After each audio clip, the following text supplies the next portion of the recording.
Hello అండి, అందరికీ నమస్తే. Welcome back to our channel. Normal పాలకూర పప్పు కాకుండా కొంచెం వెరైటీగా ఈ సీజన్లో దొరికే పచ్చి చింతకాయలతో ఎంతో టేస్టీగా ఎలా చేసుకోవాలో చూద్దాం.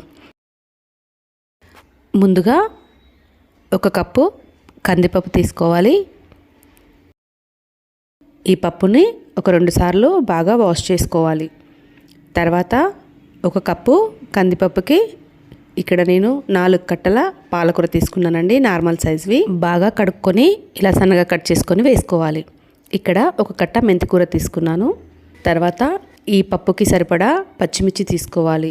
ఒక 10-12 పచ్చిమిర్చిలు పడతాయండి. మీరు కారం వేసుకునేటట్టయితే పచ్చిమిర్చి తక్కువ వేసుకొని కారం ఎక్కువ వేసుకోండి. తర్వాత ఇక్కడ పచ్చి చింతకాయ తీసుకున్నాను. ఒక 4 పెద్ద సైజువి తీసుకున్నానండి. చింతకాయలో నారను తీసేయాలి. ఒక పెద్ద సైజు టమాటో కట్ చేసుకొని వేసుకోవాలి. కొంచెం కొత్తిమీర వేసుకున్నాను.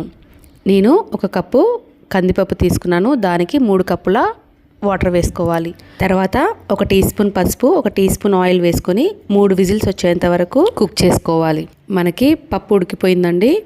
అయితే ఈ ప్రెషర్ కుక్కర్లో ప్రెషర్ మొత్తం కంప్లీట్గా పోయేంత వరకు తీయకుండా అలాగే పక్కన పెట్టేసుకుంటే లోపల ఈవెన్గా కుక్ అవుతుంది.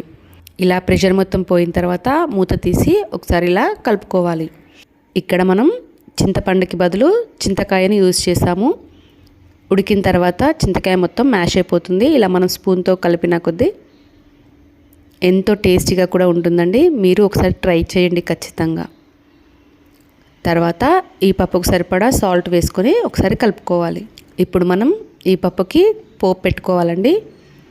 2 టేబుల్ స్పూన్ల ఆయిల్ వేసుకొని 1 టీ స్పూన్ ఆవాలు, 1 టీ స్పూన్ జీలకర్ర, 1 టీ స్పూన్ మినపప్పు, 1 టీ స్పూన్ శనగపప్పు, కొంచెం కరివేపాకు, 3 ఎండుమిర్చి, 7-8 వెల్లుల్లిపాయలని క్రష్ చేసుకొని వేసుకోవాలి. తర్వాత పసుపు, కొంచెం ఇంగువ వేసుకొని ఒకసారి కలుపుకొని పప్పులోకి యాడ్ చేసుకోవాలి. ఎంతో టేస్టీ అయిన పాలకూర పప్పు రెడీ అయిపోయింది. మనం రెగ్యులర్గా చేసుకునే పాలకూర పప్పు కంటే ఈ పచ్చి చింతకాయతో చేసుకునే పప్పు చాలా డిఫరెంట్గా ఎంతో టేస్టీగా ఉంటుందండి. ఈ వీడియో మీకు ఎలా అనిపించిందో కామెంట్ రూపంలో తెలియచేయండి. మీకు ఈ చింతకాయలు అందుబాటులో ఉంటే మీరు కూడా ఒకసారి ట్రై చేసి చూడండి.